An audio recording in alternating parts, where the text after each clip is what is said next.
বলছি আমার এক ভাইয়ের বুকিং ছিল, আর বাচ্চা অনেক দিন ধরে ভিডিও দিইনি, কারণ বাচ্চা আমাদের রেডি হয়নি। আর যার বুকিং ছিল যেমন হচ্ছে তাদেরকে সেই তেমন দিচ্ছি, কারণ একটা বন্ধুর আগামী পরশু দিনকে নিয়ে গেছে, ওর 11 জোড়া বুকিং ছিল, তার মধ্যে 5টা ওকে দিয়েছি, আর ওর বাকি আছে। এই ভাইয়ের 2 জোড়া বুকিং ছিল, তাই ভাইয়ের রেডি হয়ে গেছে, তাই ভাইকে দিচ্ছি। আর এই ভাইকে জিজ্ঞেস করছি যে ভাই তোমার বাড়ি কোথায়? আমার লালগোলা পিত্তলা বুঝছে, সেই পিত্তলা স্টেশন। লালগোলা পিত্তলা স্টেশন। আচ্ছা আচ্ছা, ভাইয়ের কতদিন আগে বুকিং ছিল ভাই? 2 মাস আগে। 2 মাস আগে। আচ্ছা আচ্ছা, যাই হোক ভাই, আপনার বাচ্চা রেডি হয়ে গেছে। আর বাচ্চার আমাদের 8 থেকে 10 ঘন্টা গ্যারেন্টি থাকবে, ঠিক আছে?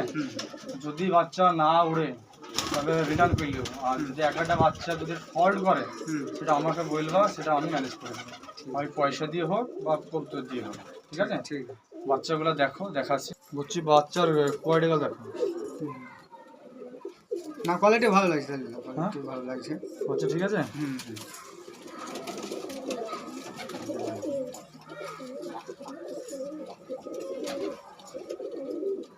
দেখো পাচ্ছি এই আর একটা বার হচ্ছে এরই জোড়া, এটা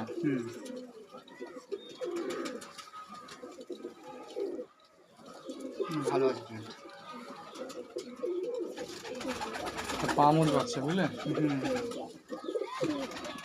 মোট 4টে বুকিং ছিল ভাই, ঠিক আছে না? 2টো বুকিং ছিল, আর রাত 2টো দেখে এই 2টো নিল ভাই, বুঝতে পারলো তো? বাচ্চা দেখো,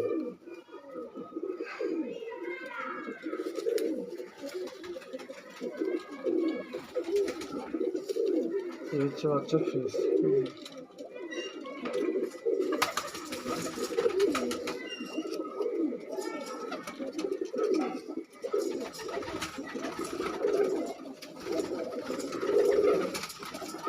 ঠিক আছে।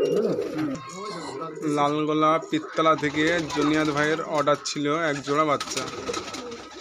বাচ্চার গ্যারেন্টি আছে 8 থেকে 10 ঘন্টা, না আনলে রিটার্ন, যেটা না আনবে সেটা রিটার্ন।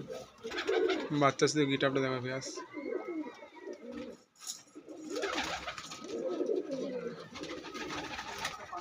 কেউ নিতে চাইলে অনলাইন ডেলিভারিও দিয়ে থাকি আমরা।